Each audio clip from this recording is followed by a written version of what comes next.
Well, ladies and gentlemen, welcome back to the Go-To Food Podcast, brought to you by Blink, the UK company. They're revolutionising the POS game. And today we're delighted to be joined by a hero of ours. Yep. Chef, restaurateur, TV presenter, cookbook, author, DJ. Once upon a time, even a labourer in an abattoir. Certainly. And a clerk in a naval dockyard. I mean, he's a national treasure, Mr. Christopher Richard Stein, a.k.a. Rick. Here with a delightful new book. Yes. We've been cooking from it. Great. A Christmas celebration. Yeah, it is a bit. Yeah. Well, I mean, very much so. I mean, it's full with obviously all the recipes that everybody wants, but quite a few that people wouldn't know. No. Like, for example, there's one called the turkey Tinga taco, which is leftover turkey done Mexican style. It works a treat, actually. Yeah. Well, you travelled a lot in Mexico, didn't you? When you were Yeah, younger? I did. I mean, surely that, when you leave England, whenever it was, 60s, 70s, just blew your mind into It that. did really. Yeah. I mean, it was quite early days for sort of backpacking, I have to say, but not that I ever thought of myself as a backpacker, but that was I was. Yeah. And I took quite a few risks, not realising they were risks, and always very sort of, I felt cautious, but some of the things I did were not at all cautious, to be honest. But With hindsight. Did you get into trouble over that? no, not really. But you just like, I was like, I don't know, 1920 at the time, and you just think, you just do everything. Yeah. And you find yourself sort of getting into slightly sticky situations without really realising what you're doing. Were you being led by your gut back then, or was it just you were looking for a party? What was leading you? I mean, were you eating nice stuff? Curiosity. I was eating nice stuff in Mexico, but I hadn't really I certainly hadn't decided I was going to be a chef or anything. But I really enjoyed the food in Mexico, and for me, it was quite a sort of rite of passage, really, because I hadn't been anywhere before that, anywhere sort of exotic like that.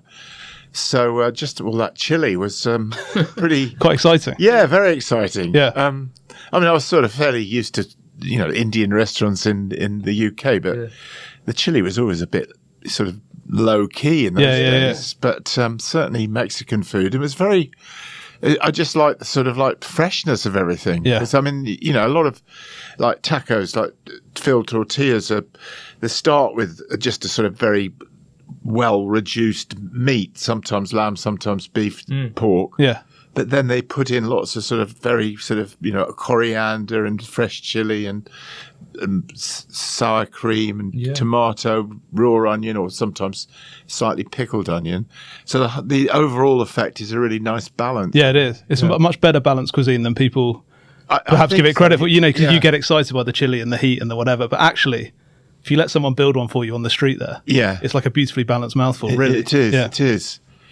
What about Istanbul? I mean, you just got back from there. Oh, that's fab. Honestly, I mean, I haven't been there. I filmed there some years ago, and I went on a holiday a long time ago. But I've forgotten how brilliant it was. I mean, I shouldn't have forgotten because we spent probably a week there filming about 15 years ago. But it's just so, I mean, everybody says East meet West, but it's just so vibrant and so busy. Yeah. And I mean, it's actually the sort of local, not street food, but restaurant food, particularly the mangals, the barbecue places. Just wonderful food, Where is your favourite country for food? Come on, you've got to give us an answer, Rick. I'm locked you in a bed. Freddie, I'm not going to. It's just, it's like talking about your children. Yeah. I love them all, but well, they're all very successful. I can. Is it the last place you've been, maybe? I don't know. It is really. Yeah. I mean, it's interesting, actually. When we did India, and the next series was Venice to Istanbul, and I remember thinking, coming off India, thinking, I don't know how I'm going to put up with places like Greece. I think the food is going to be so boring. Yeah. And of course, it wasn't. No, exactly. So I think you always adjust to where you're going, even somewhere like Iceland, which is. Yeah. Is there any food you can't stand? Anything you can't eat? Anything you hate? Well, I haven't found it yet, but I mean, I'm not like Tony Bourdain. I mean, I really wouldn't eat dog or snake if I'm not going to go out and sort of do that. Yeah. I'm, the beating heart of a cobra. No thanks. But I mean, I'll try everything. But you used to cook shark a lot. That seems to have gone out the game now, doesn't it? Well, I think it's because it's quite But endangered. it's delicious, isn't it? It is. Yeah. particularly Is it? Yeah, Bourke, which was a local shark that we used to use in Cornwall. Yeah. Really good flavour. We had Nathan Outlaw on recently. Yeah. Did you? Obviously one of your proteges. And he was obviously speaking incredibly, proudly about you. Still said it was the greatest restaurant he's ever worked in. Yeah. The seafood restaurant. We're going to get there in a second. But firstly, you brought so much joy to our screens over the years. Are we getting another show? Now, I love the last show in England. Don't get me wrong, Rick. But I need to get you outside the country. Well, I'm in Australia next. Really? I've done it, yeah. Nice. Oh, my God. Just New South Wales. There, don't you? Yeah. Soon to be 3, actually. Oh, really? That's an exclusive on the Go-To Food Podcast. Yeah. So where's the new one? In Sydney, in Coogee, on the beach. I mean, we got the small company I was associated with that got bought out with a much bigger company called Salter Brothers. They bought the 2 restaurants, Bannisters in Mollymook South and Port Stephens North. And then about 6 months into that, they said, we're just taking over a hotel in Coogee. And we're going to launch it as an intercontinental. It's got a restaurant that's right on the beach. I mean, it's actually on the road. There's a road and then the beach. But, hotel restaurants are tricky. Yeah. But the great thing about this one is you wouldn't know there was a hotel above it, really. And so there's lots of sort of access to the beach from it. So, I wasn't going to open 3 restaurants, but I think the thing that unifies them all is they're by the sea, really. Yeah, nice. And it's so. You spend half your year out there now, don't you? You and Sass, I'm so jealous every time. We're in the darkness, we're cold, we're being rained on, and then you're just out on the beach doing your laps. Well, what a life. I sort of. Yeah, but I have to work a bit, Freddie. Yeah, true. I mean, it's not all. No, I know. Instagram does lie, but it does look amazing. Yeah, it does look good. Yeah. Come on then. What are the big discoveries in the Australia trip? Well, it was just around New South Wales. I was sort of hoping that we could do the whole of Australia, but really be travelling all the time. Hell of a country, yeah. South Wales in itself is 3 times as big as the UK. So wow. We did about, 8,000 Ks, driving mostly. So even that was quite a lot. Yeah. The things we went right from the border with Victoria right up to the New South Wales Queensland border, so that was great. Amazing, yeah. Went to places like Byron, which of course you need to, and we did a whole program in Sydney, which is fab, with Neil Perry, who's a friend of mine. So it was just not too hard. No. Just sitting eating some of his fish, just cooked over wood fire. Lovely. Come on. But and the bits I really like were in the Outback. We went to this. There's this sort of legendary town right in the middle of nowhere called Bourke. Yeah. And they always talk about the back of Bourke being the end of the end of the world as we know it. So I really loved going to a sheep station beyond the back of Bourke. Wow. And just I cooked them lamb, which seemed a bit like Coles to Newcastle, but they liked it well enough. And just the whole sort of atmospherics of that sort of vastness of Australia. But really interesting, because another part of the program we went to this guy that was a sort of forager, but for animals in the Hawkesbury Valley, and he cooked goat, right? Yeah, and he was an ex-chef. I think he actually worked in Cornwall for a bit, but he's Aussie. Yeah, got this thing where he's like shooting boar, goat, and deer, right? It was deer, not goat. But there's that many wild, feral animals that are not local in Australia, so they call them pests, right? So he cooked this deer right over a wood fire, a whole deer. And I remember turning up and it was like stretched out, nice, and all sort of chained up to be cooked. And they invited all these locals. That's what he does. He has a sort of like big dinner parties, but they all pay. Nice. Very good cook, actually. And they're all saying, well, that's not bad for a pest. And I'm saying, this is blinking deer. This is prime, prime venison, That's unbelievable. But it was really cool. Really funny. Yeah. And the goats, there's just goats everywhere. I had no idea, but the whole of the sort of outback of New South Wales is overrun with goats. Got a wild goat. Yeah, wild goats. And they put them through the abattoir in places like Bourke. They were putting through 1,500 goats a day. What? All going to the Middle East because of... most of the lamb in the Middle East and India is goat. Yeah. Great meat. Yeah. Wow. Talking about Cornwall there, I mean, come on, you started the Cornish Revolution over 50 years ago, but in the last 10, 15 years, it's become one of the most exciting places to go and eat. How exciting is that to be sort of see other people flourish around you? Well, it's great, actually. And I mean, it's sort of, there's a lot of competition, but it's sort of, it's worked well because I guess years and years ago, I sort of got the idea from a place Kinsale in Ireland. I heard about it. I think it was in the early 80s. They'd sort of all the restaurants in Kinsale, which is a very nice sailing holiday spot in Ireland. They'd all the restaurants that sort of teamed together to sell Kinsale as a sort of as a place to go, and I think that's what's happened in Padstow. Really, it's sort of. Once you've got into the sort of groove of being a sort of gourmet destination, for want of a better word, it all works for everybody. So I think that's what's happened with around Padstow. Yeah. Well, 50 years ago, you opened up the doors. Initially, it was a club. We're going to touch on that in a second. But first, when you must, But when you did open the restaurant, you were flying on cars. You were taking your megaphone out to the Caravan part. Right? Is that right? Yeah. To try and drum up. Yeah. Well, I mean, it was just. I mean, in those days, you had a 10-week season, really, which was like the school holidays. Yeah. So you had to fill the restaurant then, and I mean, we did. It was like the rest of the year we were shut from end of September till Easter, just for a week before Easter. So you really had to work at it. And before the restaurant got at all known, the only way to get people in was passing trade in Padstow and the Caravan sites around. So we literally printed things to put on people's stickers and went around all the car parks, and then I went round various the Caravan sites with the megaphone. So it seemed to work. It seemed to work. Yeah. There were some wonderful videos of you recently DJing at the 50th anniversary party. Yeah. How did that go down? And secondly, you started out as a nightclub. Yeah. Why did it close? Apparently there was... Oh, well, I mean, it was just hopeless, really. I mean... bearing in mind, it was in my early 20s, and my friend Johnny we're both in our early 20s. We both inherited a bit of money from our families. I've got German relatives I didn't know about. It left me in 1973 14,000 quid. Oh, wow. I don't know what that would be in today's... quite a lot of money. It was a little bit more, yeah. So I had this mobile disco, which I've been sort of running in Cornwall and in London quite a lot, actually.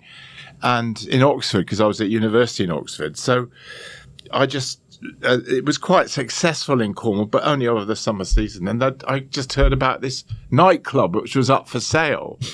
I can't remember, I think it was 75 grand. It was a lot of money. Yeah. So me and Johnny pitched because I just thought it'd be really nice to get a nightclub happening with really nice people coming and dancing, But this is like the early 70s. It just didn't happen, because I mean, actually the Padstow was a pretty thriving fishing community at the time. And it was like, tough. Yeah.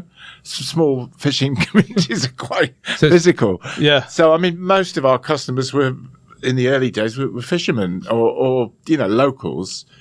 And we had this license till 1 o'clock in the morning, which came with the club. Frankly, I don't think anybody was used to drinking that late in those days. It's quite sweet when you think about it. 'Cause you could drink till 6 o'clock in the morning now, Yeah.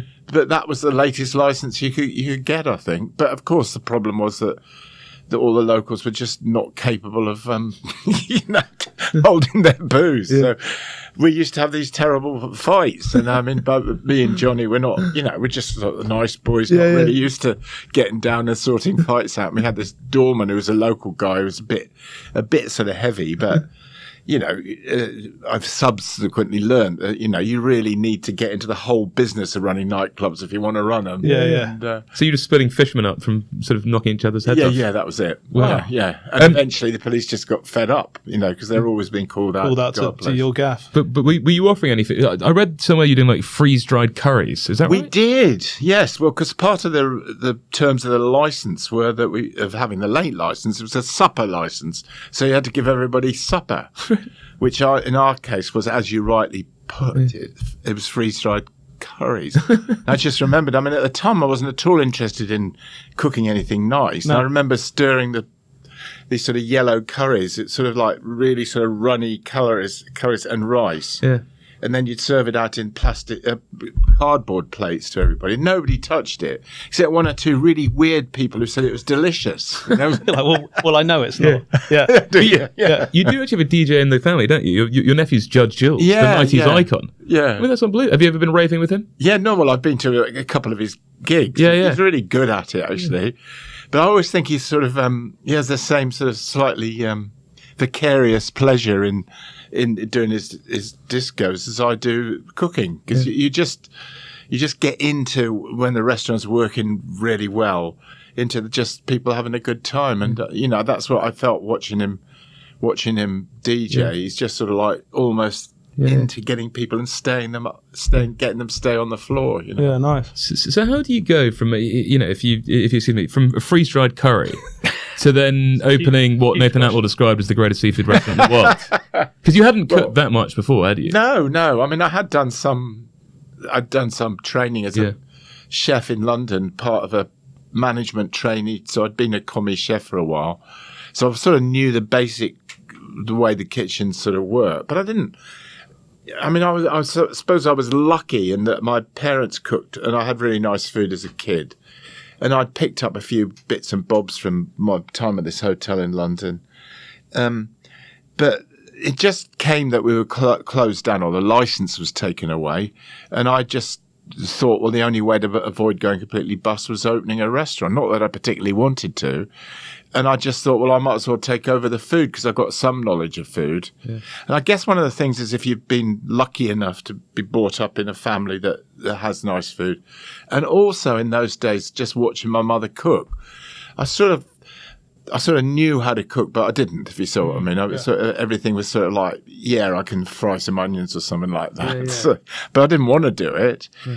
But then, I mean, we just kept the menu really, really simple. It was just... it was like grilled fish, grilled lobster. We had one dish which it was just crumbs. I don't know. You could do it now because the crab is so expensive. It was just piles of white crab meat in a big scallop shell with just butter, bit of cayenne pepper and cheese on top, cheddar on top. Oh. But it was really nice, So it's all right, very, very sort of simple food. But in a way, that was what worked, I think, because it was sort of not like frozen food. In those days, frozen bits and bobs what everybody used in restaurants. So you invented oyster chantres, didn't you?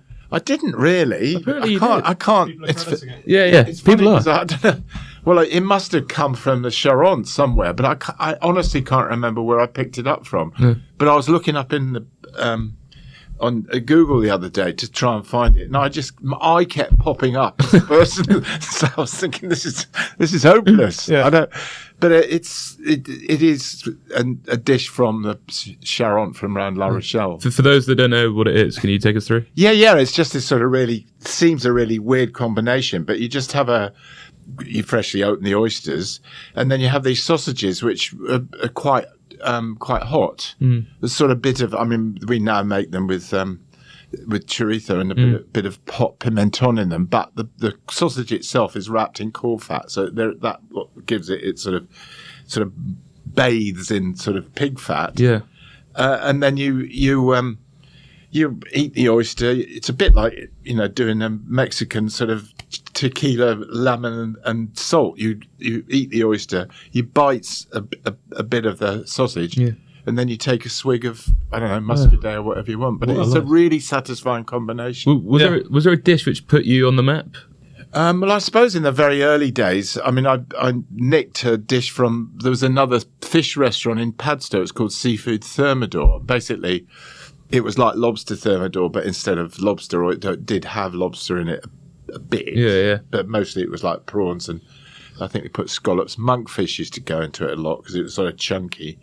And a thermidor sauce, sort of mustard cream white wine sauce, gratin top, and that was incredibly popular, but also incredibly good GP.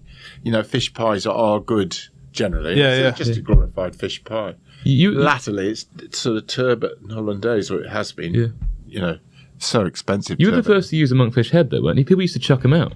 Well, they still do. The fishermen do in the UK, but not. Why is that? It's tragic, isn't it? It is tragic, really, because apart from anything, there's a really good piece of cheek meat in the monkfish head. But I guess they're massive. Yeah, and they're quite unsightly. Very unsightly. I'm guessing that's what. Massive teeth. But the only thing is, they make really good stock, so it's just a shame. Yeah, don't use them. Yeah. Obviously, you open in 1975.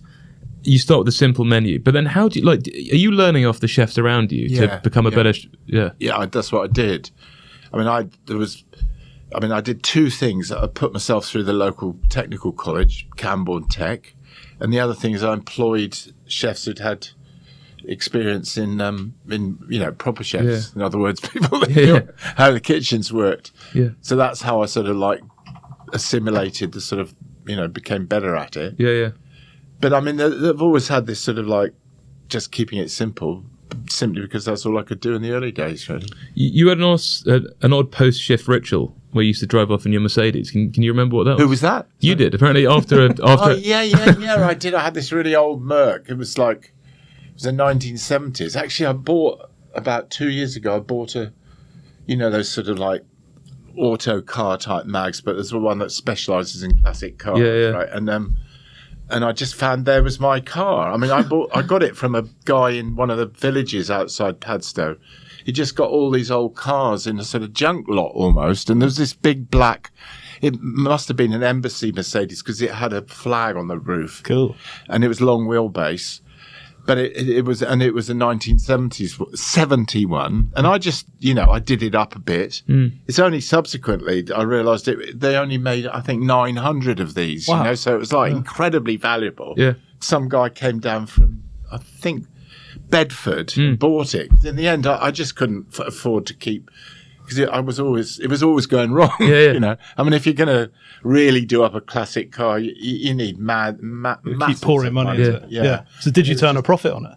Well, he would have done. Yeah. He did, he sent me a picture of it all done up. It was lovely. Smug. But smug. if it actually went, which you often didn't, I would drive out to Trevose Head after work and just sit and look over the bay and just sort of have a bit of classical music on just to sort of calm down, It says something having a cigarette and a rum. You're listening to Mozart and a Mercedes. Well, that was it, really. Yeah, I was sort of Quite civilised, really. Yeah. Nathan Atwell said that your book, English Seafood Cookery, is the greatest cookbook of all time. What a lovely bloke he is. Oh, Really. Isn't it? Amazing guy. Yeah. But were you just putting he basically said that you used to close in the winter, because I remember you used to take your kids away for trips to Australia and Asia and stuff like that. Yeah. But back in those days, you were obviously writing the book, but were you just using the restaurant's recipes or? I mean, the first book, that book, it was basically the recipes that I'd sort of developed. I mean, because I wrote it in about, I think the restaurant had been open for about 10 years by then, a bit more perhaps. I can't remember when it came out now. No, not that long. But they were all recipes that I'd sort of developed in the running the restaurant, cooking in the restaurant. Yeah.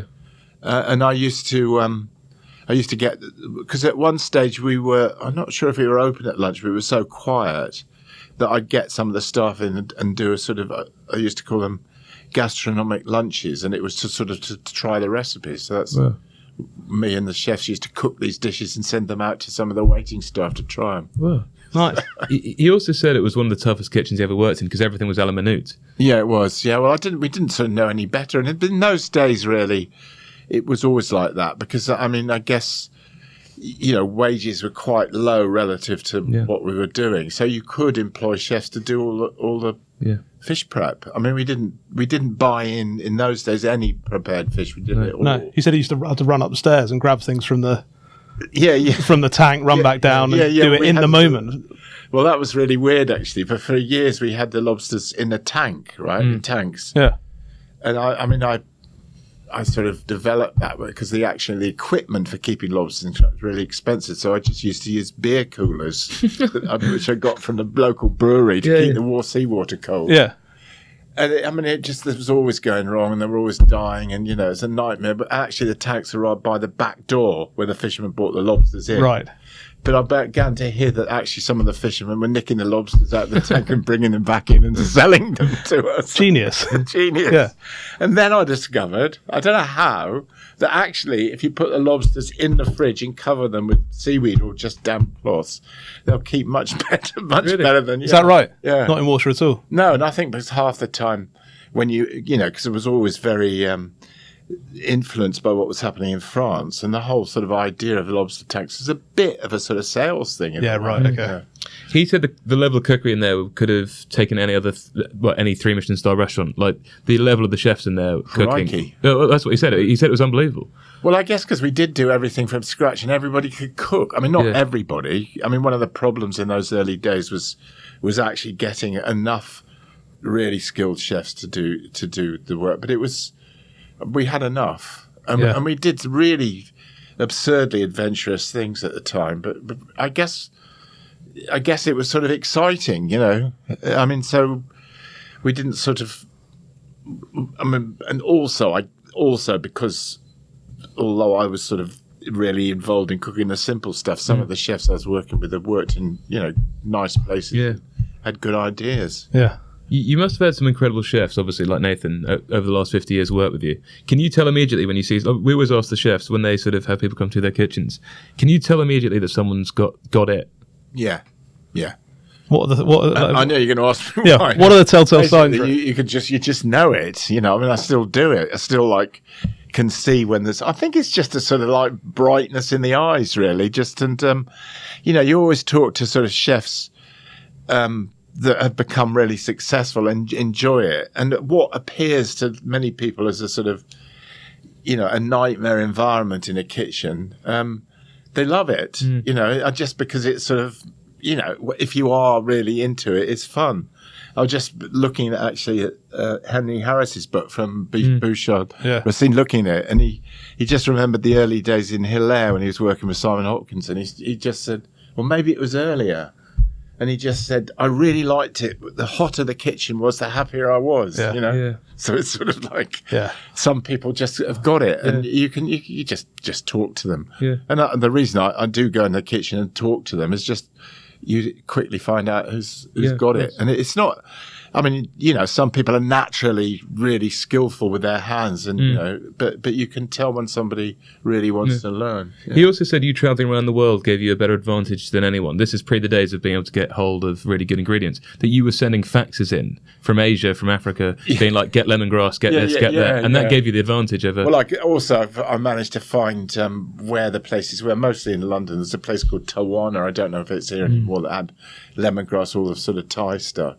And I used to go, it's funny actually, I did this thing for the last series here, the food stories of going into one of those supermarkets in Soho and recalling the early days when there was nothing with any English on any of the, whatever the word, cans, bottles, or any of the fresh veg. Had no idea what it was, but it was just sort of great to just sort of buy it and do stuff with it. Work out what to do. Yeah. And then apparently they became sort of staples of your broths or something. Like there'd always be a bit of lemongrass, there'd always be a bit of... Yeah, well, I mean, I guess we were just very lucky having that sort of influence. And I think it's funny, I remember at the time, the food guides were a bit sort of sniffy about doing foreign food. You know, what's wrong with our British food? But I was just always, because I love going to places like Goa and, you know, Thailand, but also I was just trying to change the menu, get people interested in some more different things, because that's what I was interested in as well. I mean, I think the sort of repertoire of sort of local food was quite, particularly seafood, was quite limited, really. And I'm still sort of more influenced by sort of French way with seafood than anything else, but you just need to keep moving on, I think. When you opened up, what would have been the kind of repertoire of sort of British seafood cookery that people would have lent on?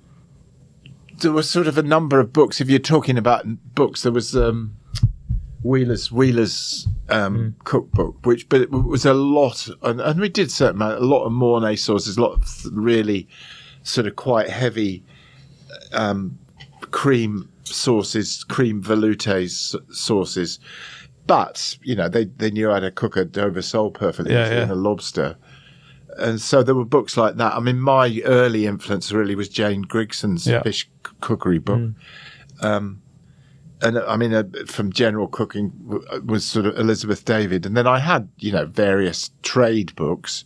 I remember the one when I put myself through college, was called Practical Cookery, right? And one of the two authors was Victor Cesarani, and I've ended up doing the Roux scholarships with him. 30 years later. He's such a nice man, really.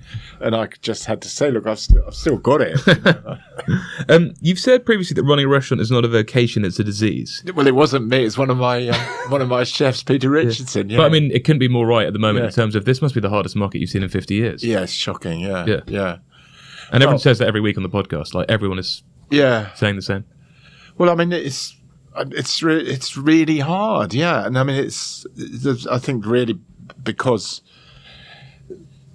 nobody can afford to eat out that much. No. I mean, funny enough, just been in Istanbul, and the restaurant prices there are probably half what they are here. Mm-hmm. You know, I mean, it's interesting actually, because I've been in Greece quite recently as well. If you have like proper wild fish, it's as expensive as it is here. But I mean, most of the fish there is farmed. But I mean, I guess also that they're masters of the art of sort of small plates in places like Turkey and Greece, the mezzes. I mean, you know, you don't actually have to have a main course there, and particularly in Turkey, and in this particular, I can never pronounce it. It's called Okabatsi. There's loads in Boston. Yeah, just little tiny, very thin lamb chops cooked on charcoal, little lamachons, you know, like and beautiful, wonderful. I mean, puree of aubergine and yogurt, you know, just all suddenly arrive like that. And I mean, it's how everybody wants to eat now, you know. But it's trying to. So are you thinking about changing your offerings at places? I think we'll have to eventually. Yeah. I mean, the problem is that you know, I suppose running restaurants, you always sort of hope to get the sort of like per head spend up on a main course. Yeah. But the other thing, I was actually talking to a doctor yesterday about Ozempic. Yeah. I know. You know, and I just thought it was a joke, but it's not. 5% of the country on it now, apparently. There you go. So and growing. That's another thing. I mean, I think the whole shift will be to small plates. And actually, as I get older, I much prefer eating small portions. So But also the industry, come on, let's be honest here, they're facing 3.5 billion more than they were last year in taxes. Yeah, that was shocking. I mean, how can any of these restaurants survive? I don't know. I mean, I don't know. I mean, the thing is that I guess people think that the restaurants make a lot of money because they charge a lot. Yeah. I mean, the costs are tough. Yeah, there's not much left at the end of it. I mean, I remember at one stage with the accountant I used in Australia, and this was actually about 15 years ago, and he dealt with a lot of Aussie restaurants. So then the average sort of profit is about 2%. Yeah, really. Once you'd be a lot better off just investing your money, you know, and not never doing a day's work. No. So it's really, really tough. And the problem is that, you know, I don't know anything else. I mean, I do write cookery books. You write some very good cookery books. We're going to tell them, we're going to go back to that in a second. But we had Francois, who has Maison Francois and Café Francois, and he said fish has now got to the point where it's almost impossible to sell sometimes. Yeah, it is. Because it's so expensive to buy, and you can't then sell it for a profit because no one will buy it. No, I mean, and I noticed in Greece and in Turkey that, you know, the only fish that really people sell are bass and bream, and they're both farmed, you know. Yeah, really. Wild fish is, you know, I mean, just unbelievably expensive. So it's hard. Really tough. We should say, if you're looking for a saving and you're a restaurateur listening, today's show is powered by our mates at Blink. The UK heroes flipping the POS world on its head. There are no contracts, no hidden fees, no pet advice nonsense. Running a restaurant, well, Rick has about 12. Then you already know most POS systems are slow, clunky and daylight robbery, but Blink isn't. It's the first POS so simple we can get you masters of it in minutes. It's just £69 a month for unlimited devices in all your restaurants, 24/7 support. Claude Bossy's on it, the great Claude Bossy. Use the code GOTOBLINK with a Q and we'll give you a free month, which is quite incredible. Now, Ben, talking about this cookbook, have you created something? I have. For Mr. Christopher Richard Stein? I have created something. Well, go on. I can't remember what it's called. That's why I'm pausing, Freddie. Go on. It's just this lovely little creation that I thought fitted right into my current repertoire. Go on. I've got a 2-year-old. Where you've layered up cheese, spinach, ham, little bread layers of mustard, bacon. I thought it was like perfect for like a little Boxing Day treat. Yeah. We're not at Boxing Day, but I've made that with a nice little salad. A bit of endive. Yeah, well, and I think we're going to be happy. So you two chat. Well, I want to get onto your TV because you got your first TV show, The Taste of the Sea, on the BBC. I saw your ex-wife said when you did that show, suddenly the phones didn't stop going. That's right. Like it was a success overnight, which must have been quite incredible. But you got your first gig because of Mr. Keith Floyd, right? You'd appeared on his show 5-6 years ago. Yeah. What was he like? Because everyone's still in love with him. Well, I mean, he was a great showman, very, very good on TV, very, very, I mean, unusually sort of very boisterous and rude, and keen on drinking on screen, which, you know, I guess was a bit frowned on in those days. And he was all very bossy with the TV crew. So it was sort of a breath of fresh air, really, the way he behaved. And I mean, I got on with him really well initially. The trouble is, sadly, that he ended up drinking a little bit too much, did Keith? Yeah. So he became a little bit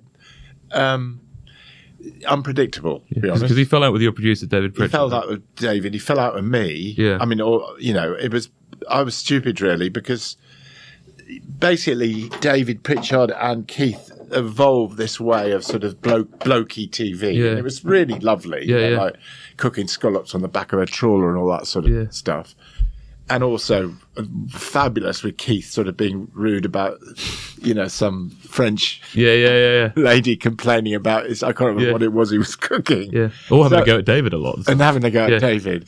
So it was just lovely stuff. Yeah. But I think in the end, I mean, he was like a rock and roll star, Keith, and it just went to his head. Because I remember I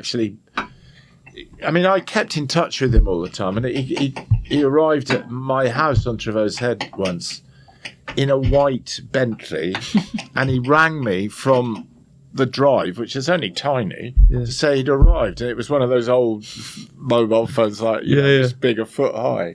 So I came out, and he was all dressed in white, and he'd got a white Bentley, and it was just like crikey,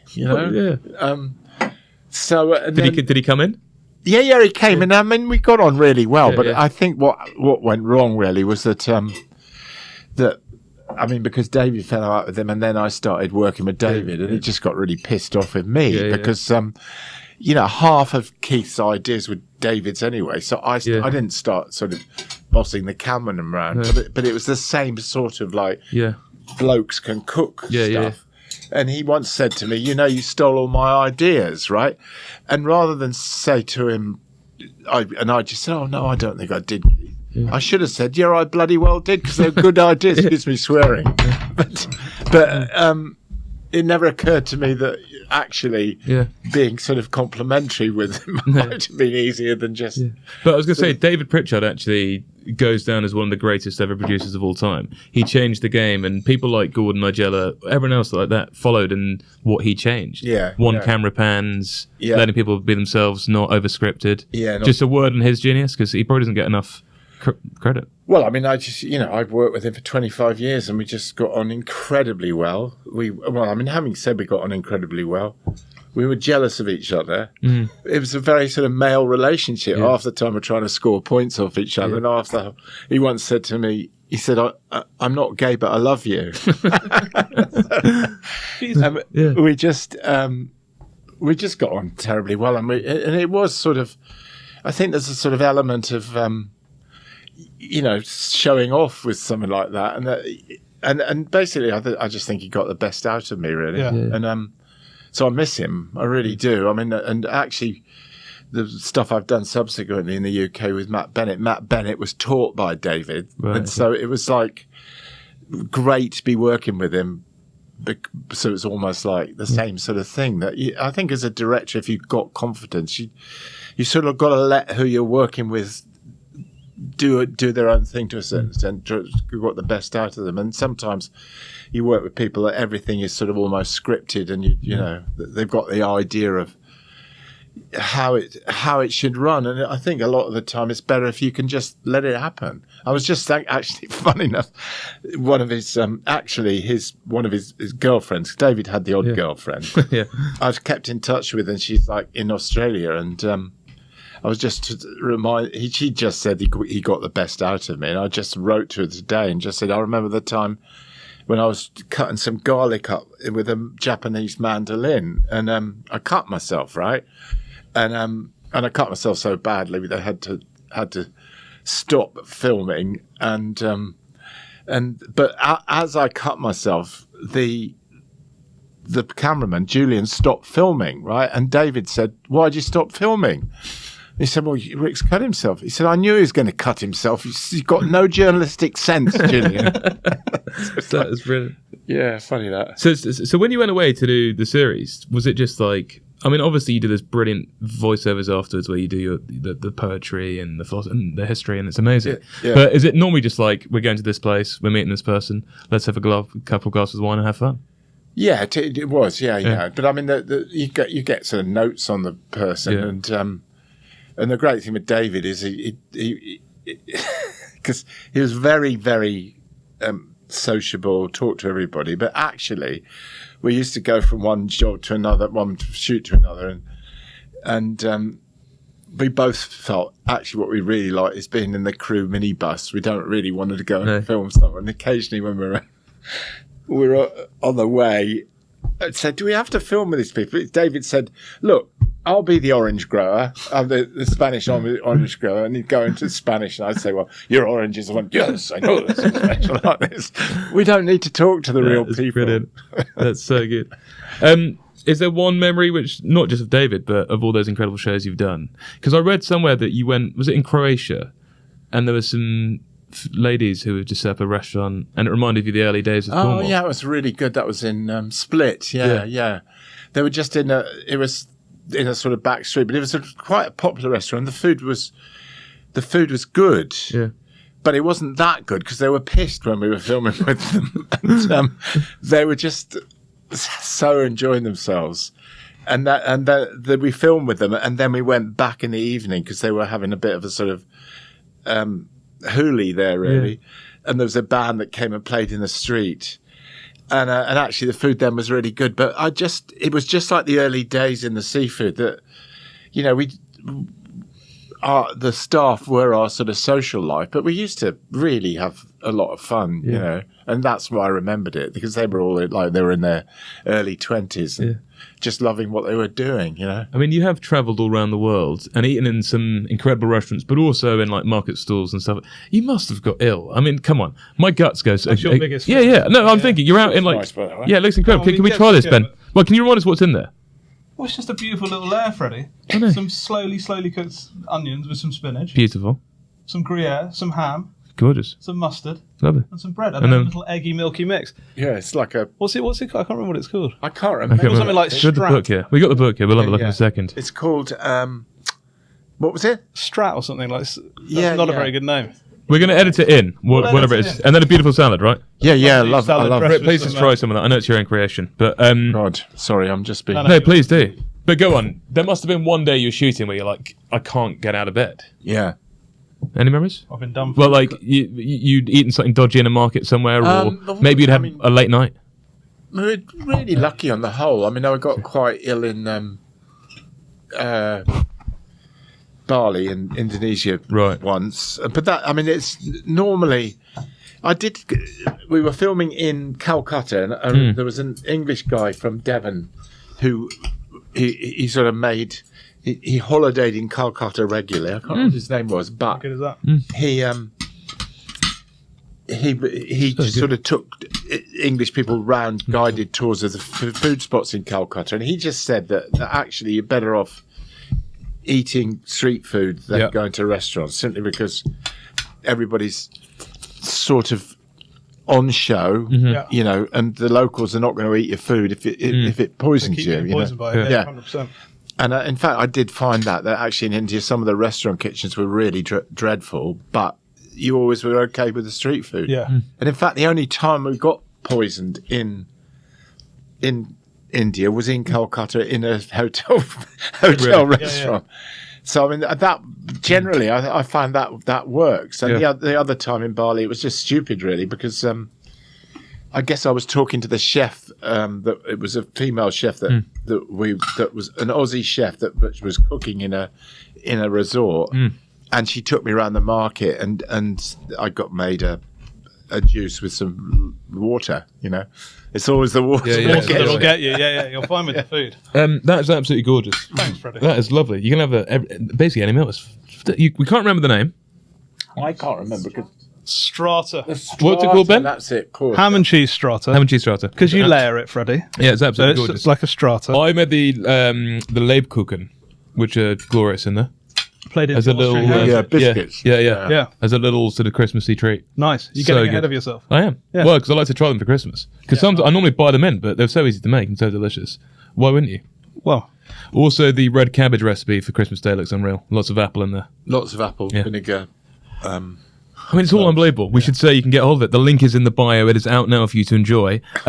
Can you bring back Rick's long weekends? Will you do that for us? Trying to. Hey, Rick, where are you going this weekend? It's just as a whole. I mean, no, I'm trying to. I really am. Yeah. I'd go to Istanbul I'd filmed there before, but I'd certainly make a long weekend there. Yeah, that would be, yeah. Great. That was such a good series. Yeah. I mean, they were all incredible. But I must say, and that one you went to Istanbul originally, I remember it was 2012-ish, I think it was. You've got the most unbelievable memory. Yeah, we went from west to east, I remember. Didn't you? It was incredible. Honestly. Yeah. Came out late summer. It was beautiful. I watched it every day. You've written more than 25 cookery books and a memoir, made over 30 TV programs. Yeah. What's your favourite? I'm going to make you pick one of each. Well, favourite book, favourite TV show. Yeah. So often they go hand in hand. I guess they're the ones that were sort of like, some were easy, some were not. I guess India was really meaningful for us because it was just such an incredible experience. Actually, the first French series going down the Canal de Midi was great. They've all got sort of like special memories. I mean, Long Weekends was great. I mean, just because it was such a different sort of format, really. Yeah. The thing I'd like now is food is still the main thing, but it's nice to be able to do a bit of art or music or literature or a bit of history as well. So that format I really like. I did 3 programs during COVID and after COVID in Cornwall, which I really liked, just simply because there was plenty of food in it, but I quite like, talking to a few local artists or novelists who lived or worked in Cornwall. Yeah. I mean, your family are incredibly impressive. Obviously, is Jill still involved in the company, right? Yeah, very much so. What are those board meetings like? Good fun? I mean, well, they can be a little bit, bit frosty. But okay. But obviously, Jack is now head chef. Yeah. And then your other son's basically set up Vitness. Is that right? That's unbelievable. One of your sons is in wine. Yeah, he does all the wine, but he's sort of actually the business sort of side of it. Okay. And the other one's like a genius from Florence who's a sculptor. Yeah. I mean, what a spread that is. Yeah. Well, Yeah. Because I must say, Rick, and I don't want to come across rude, but you're the only person I've ever seen who's failed his A-levels and went to Oxford University. Well, I mean, I was very lucky. It's incredible. In those days. How did you pull that off? Well, I just, I guess in those days, a lot were, I mean, it was before you had to have like 3 A pluses to get anywhere. And I just did well in the entrance exam, I think. Right. Yeah. And at the time, they were looking for slightly more mature undergraduates. So I was about 3 years because I'd been around the world I was about 3 years older than the average. Yeah.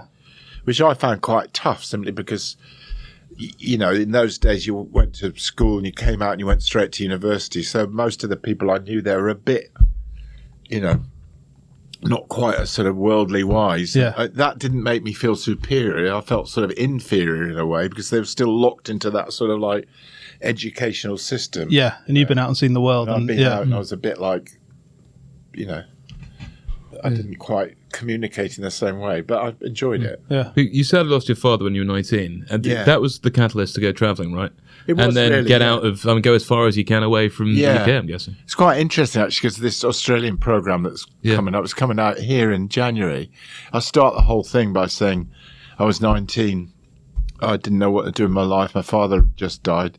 I came to Australia to sort of get away, really. Yeah. And when I got there, it was like, this is my life, Yeah. I mean, because something like that happens in your family, it's a mixture of sort of shock and also of, I just want to get away. I can't, especially at 19, it's hard. It must have been hard. Were you in Cornwall? I mean, it's horrible that.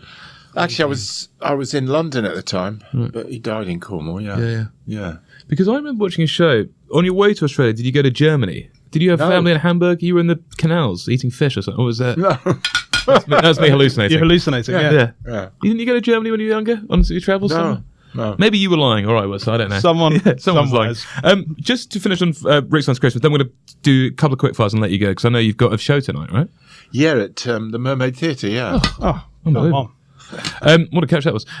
So obviously Rick's Son's Christmas, and talking about Australia though. Yeah. An Australian Christmas couldn't be more polar opposite, and there are still some dishes in there. They're obsessed with prawns and Mary Rose sauce. Yeah. Take us through the Australian Christmas. Well, it's sort of very like ours, actually, and I think most of the people that I know in Australia have very similar Christmases. So this idea of just having salads and going on the beach is nothing that I'm familiar with. Yeah. So they all have they always seem to. They all that I know have turkey, roast turkey, and I'm doing the turkey there this Christmas. But the whole family, if it's a big family like Sass's, bring something. So I'm just doing the turkey and the veg, but they also have roast beef and ham, all on the table. All on the table. Beautiful. So the family, they're doing that, and then Sass's mum's bringing over I don't know if she's doing a Christmas pudding, and then somebody is also bringing oysters and prawns as starters, and it's the oysters and prawns that really make it, because there's this sort of tradition of going down to the fish market in Sydney and getting prawns on Christmas Eve. So you spend hours queuing to get down there, but it's part of the sort of ritual. And I mean, it's different because it's the middle of summer, so you're not right. I mean, the point of my book is really that. Not the point, but one of the things I'm saying about Christmas for us is it's a way of cheering ourselves up in the winter. Whereas in Australia, you don't need that. No. So I quite like all the traditional carols and things at Christmas, but Sass likes sort of Wham! Last Christmas, Mariah Carey and stuff, you know. And so you're going to be there this Christmas? Phil Spector's Christmas album. Yeah, I am. Going to any of the Ashes? Yes. Sydney Cricket Ground on I don't know, it's New Year's Day after. I haven't got, Wow. Probably going to already be 4-0 down by that point, sadly. Don't. No, the Australians will be, not us. Sorry, Ben, go on. No, I just wanted to know what Rick's turkey looked like. How are you doing the turkey this year? We've sort of, me and Porsche I work on with the book, is we spent ages cooking turkeys with all the sort of like, wrap them in butter, muslin foil and whatever. Yeah. I think that basically what we've said in the book is it's just a big chicken, just relax. And it's really quite a question of, I think, cooking it correctly, which is, I've just said everybody should have a temperature probe, right? Because there's something, a big chunk of meat like that. No way you're going to find out what's going on in the middle, So I've given sort of the right weights and cooking times, but that's only a guide. What you really need is just to keep probing the turkey. And most people just cook turkey too long. I think there's this sort of like feeling you're bound to get salmonella if you don't, right? But in fact, if you take it to sort of, 70, 71 and don't cook it anymore, it'll be, and then just hold it. I just hold it at about 60, 65 of it, but cook it beforehand. So all that stuff's done. It's just ready. Waiting. Yeah. Beautiful. Just quickly before these quick fires. Strata's a bit good, isn't it? Yeah. It's so good. Yeah. It's delicious. You've obviously got restaurants in Australia, a third to come. That's an exclusive on the Go To Food podcast. We love an exclusive. Yes, again, Freddie. But is it a better market to have restaurants in? Australians seem to get paid more. I mean, everyone's leaving to go work in their NHS, and is it a better environment? Yeah. I mean, they've got more money, basically. I don't think it's... I mean, they've got real problems the same as we have, really, but it's a rich country. They've got like enough minerals, iron ore and stuff to go on for a very, very long time. So I think they've always got this backup. But I mean, it is tough, but not as tough as for us. Well, we should move out to Australia, Ben. Well, I've been saying it for a while. Let's have a look it's quite nice and warm there, but you miss your mates. Fred. Yeah, you really I know. You would. I know. The podcast. We'd miss you on the show. Yeah. Okay, here's some quick fires now. What is your favourite foodie smell? Well, I'll tell you what it's not. What it's not is truffle oil, okay? Oh, Rick, thank you. You agree with that? Yeah. The favourite foodie smell, I think it's probably something just like, what gets everybody is just from frying onions in butter. And somebody comes into the house and they're hungry. Yeah. It's just instant. I know it's really simple. No, I agree with you. It's absolutely gorgeous. What about the worst food fad? I mean, truffle oil could fall in there for a Well, I think it's truffle oil. I mean, it's it's just... I've got this friend called Simon Marnie, who's a really good food commentator in Australia. And years ago, I mean, he had this program on ABC for years and years. And years ago, we all knew he hated truffle oil. And there was this food festival in Adelaide. And somebody managed to get hold of the key to his room. They got in there and they put truffle oil in his pajamas, in his toothbrush, and his, and just sort of round his pillow. He came down the next morning and said, I just don't understand it. It's just a terrible, terrible taste of truffle oil. Right? So I reminded him that the other day, and he texted back and said, yes. He said, truffle oil is the tomato ketchup of the middle classes. Brutal. Brilliant. Nothing worse. What about nightmare day? The worst day you ever had in the kitchen? Well, I mean, there's been many. I mean, it's just normally, it was during when I think it was the first program went out, and you can't plan for being completely overrun, yeah, and it just goes tits up, and it was just awful because my sister-in-law Ronnie they were waiting for about I don't know, an hour to get the main course, and I was doing the main courses, but in those days you had these sort of paper chits and it's sort of like and hooks, and it was like we'd lapped, the chits were like that and back again on all the hooks, and finally I sent out. She had a bass, and she sent it back and said, "Oh, I'm so sorry, Rick. It's raw in the middle." Oh no! I was just like the sort of. God. In some ways, thank God it was her. Thank God it was her. Yeah, That's hilarious. What about the rudest customer? We normally ask that with restaurants in mind, and you can give us a rude customer if you have one. But I'm also wondering, do you ever get letters from people with the books and the TV shows? Oh yeah, that are not as flattering as you might hope. Oh God, yes, yeah, but not. I mean, not so much of the books, but I mean, I can tell you. Don't put any of your listeners off buying the book, but there will be a mistake in the book. There always is. There always is. Yeah. But it's really, people are very. I mean, actually, it's really good to hear from people when there's mistakes. But I guess, I mean, it's just people get a very, very difficult time in restaurants. Yeah. And, I mean, the worst one actually was in early days, a very, very busy night, and I was some people from Rock, and I think they ordered 6 over salt. And what I didn't know at the time is occasionally that I don't know quite whether it's they've just spawned, but it's like rubber Dover salt. Instead of being lovely and firm, you can't eat it. But nothing to do with the way you cooked it. It just no. Like that. And this was the first time I came across it, and they sent it back. And I remember going out, and I was, I wasn't necessarily always sort of level-headed in those days. And I went out and said, they sent it back with some sort of snidey little remark. And I went out and said, the trouble with you the trouble with you middle class is you're so supercilious, is what I said. So I went back there and I tried the Dover salt and I couldn't eat it.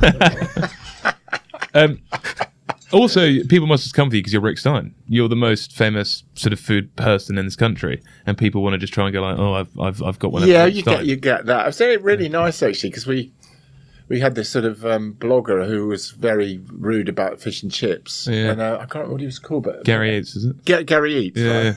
And rather you were ready. He's a YouTube, he's a wigger. Yeah, but rather than just get stroppy about it, I just said, well, I said to my staff, I just said, well, let's invite him down actually, and I'll meet him because I just thought, well, I just want to know what goes on with these, what they do.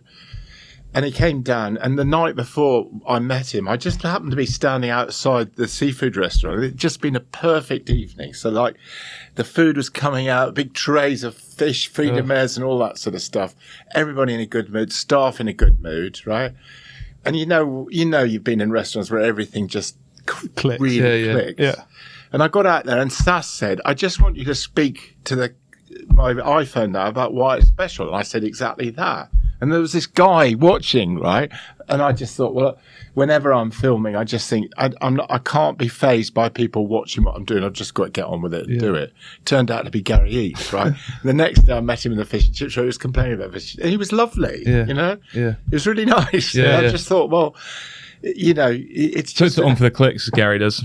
He what? He puts it on for the clicks, for the views. Oh, right, okay. I think so. That's the way to deal with it, though. Just to go and have a chat with him. But he was really nice, and I mean, he'd actually had run a chain of pubs which hadn't done too well for him. So I mean, it was like he was. He knows the game. Yeah.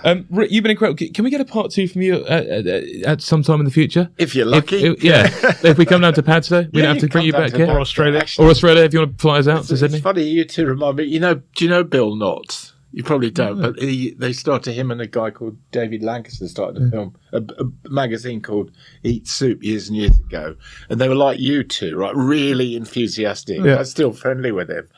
But it's really good when you meet people like you two that are sort of into it big time, you know. Thank you so much. Well, Rick, you've been an absolute legend. We're going to finish with one question. Right. Because we've got to let you go. And that's why we have to do a part 2 with you. What's your go-to 3-course meal? The greatest 3 courses you could ever enjoy? It's so hard, that, because there's so many. But I guess it would be... I mean, I'd probably have to have some fish in there somewhere. And it would be fish. I mean, I'm afraid it'd be turbot holiday sauce as the main course. Starter, I don't know. Pud. Actually, I just like lemon posset, right? The reason I like lemon posset is it's so simple. It's just sugar, lemon juice and cream, right?